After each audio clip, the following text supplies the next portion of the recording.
the youth. Voice of Youngsters.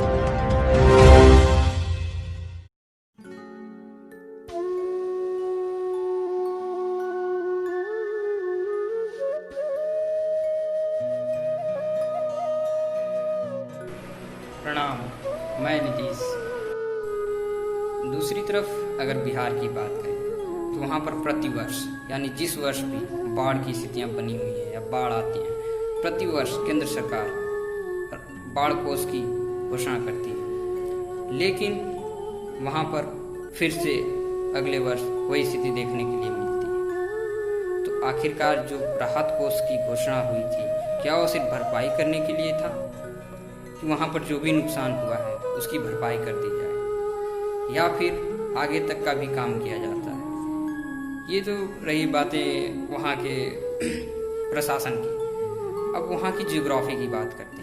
आखिरकार वहाँ बाढ़ आती ही और आती है तो हर वर्ष बाढ़ की स्थिति हर वर्ष क्यों बनी रहती है?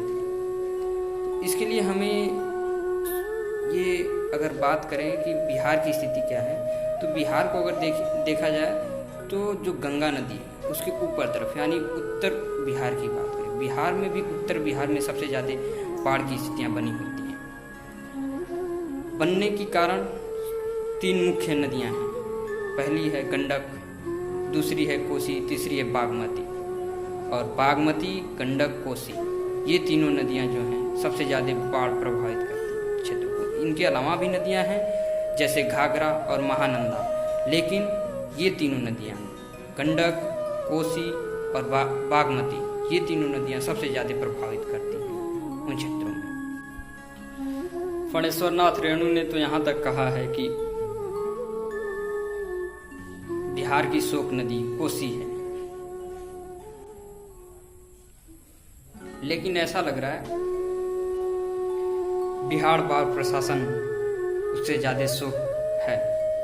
शोक की स्थिति यानी कि बहुत ही दुखदायी घटना, जब दुख भरा व्यक्ति के साथ घटना घटती है यानी शोक बना, तो केवल फणेश्वर नाथ रेणु जी ने तो केवल नदी को कहा, लेकिन यहाँ पर पूरा बिहार का जो बाढ़ प्रशासन है वो पूरा का पूरा ही शोक में डूबा हुआ है और शोकामय रहता है हमेशा। न जाने कब वो सुधरे और लोगों के लिए खुशी की बात हो सकता है एनडीआरएफ की टीम कुछ समय के लिए लगा दी जाए जिससे वहाँ पर राहत पहुँचाई जाए, लेकिन आगे के लिए कार्य योजना नहीं बनाई जाती है, जिसके कारण हमें हर वर्ष ये देखने के लिए मिलता है कि बिहार में बाढ़ आई, बिहार में बाढ़ आई। अगर बिहार में बाढ़ आई तो अगले वर्ष क्यों आई, फिर अगले वर्ष क्यों आई? ये स्थितियाँ बहुत ही नाजुक हैं। क्या करना चाहिए? तो सरकार सबसे पहले ये सोचे कि नुकसान हो रहा है अगर तो आगे से ना हो। अगर वो जैसे असम में डिब्रूगढ़ जैसे स्थानों पर एम्बैंकमेंट बनाया जा रहा है तो यहाँ पर क्यों नहीं? और बनाया भी गया तो क्या उस स्तर पे बनाया गया जिस स्तर पे होना चाहिए?